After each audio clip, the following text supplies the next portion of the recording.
প্রতিদিনই ইফতারের সময় আলুর চপ, পেঁয়াজি, বেগুনি, ডিমের চপ, নানান রকমের কত কিছু আমরা আইটেম তৈরি করে থাকি। সেগুলো একঘেয়েমি লেগে গেছে। তো আজকে আমি করে দেখাবো মোচার চপ। সাধারণত সব সময় খাওয়া হয় না। এগুলো তো গাছ থেকে মোচাটা পেড়ে এনে কুটে বেছে পরিষ্কার করে অফলাইনে ধুয়ে নিয়েছিলাম।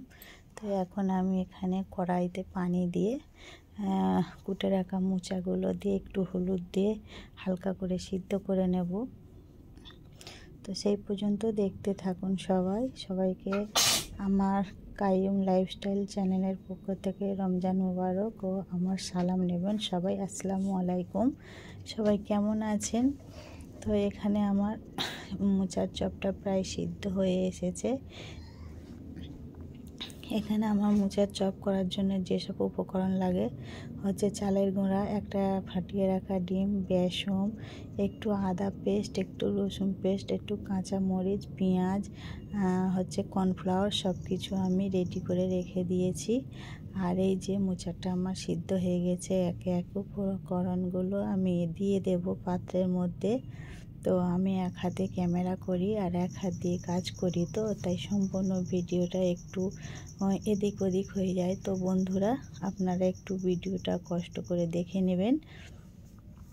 এখানে আমার মোচার চপটা মেখে নেব, তার জন্যে সব কিছু আমি একে একে দিয়ে দিয়েছি একটা পাত্রের মধ্যে সিদ্ধ করা মোচা, তারপরে দিয়ে দিচ্ছি পেঁয়াজ, তারপরে কাঁচামরিচ, তারপর ধনিয়া পাতা, একটু আদা পেস্ট, একটু রসুন পেস্ট, আর তারপরে আমি দিয়ে দেব এখানে হচ্ছে কিনা চালের গুঁড়া, একটু শুকনো মরিচের গুঁড়ো, হালকা করে জাস্ট স্বাদ আনার মতন, যাতে না আবার ঝাল ঝাল হয়ে যায়, একটু জিরার গুঁড়া।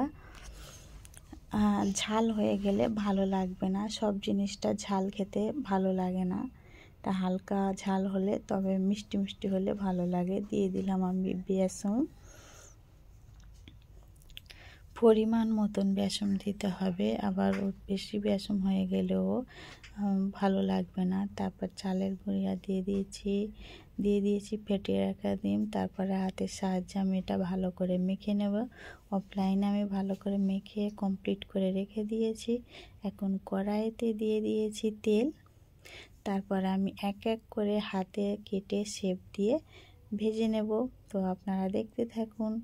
এই পর্যন্ত আমার যেসব বন্ধুরা আমার ভিডিওটা দেখে চলে এসেছেন, প্লিজ সবাই একটা করে লাইক দিয়ে দেবেন আর কমেন্টের মাধ্যমে জানাবেন আপনাদের মতামত আমার এই চপের হচ্ছে কিনা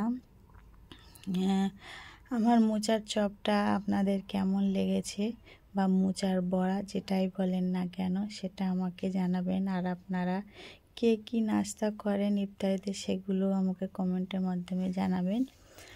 তো সবাই ভালো থাকবেন, সুস্থ থাকবেন, দেখতে থাকুন।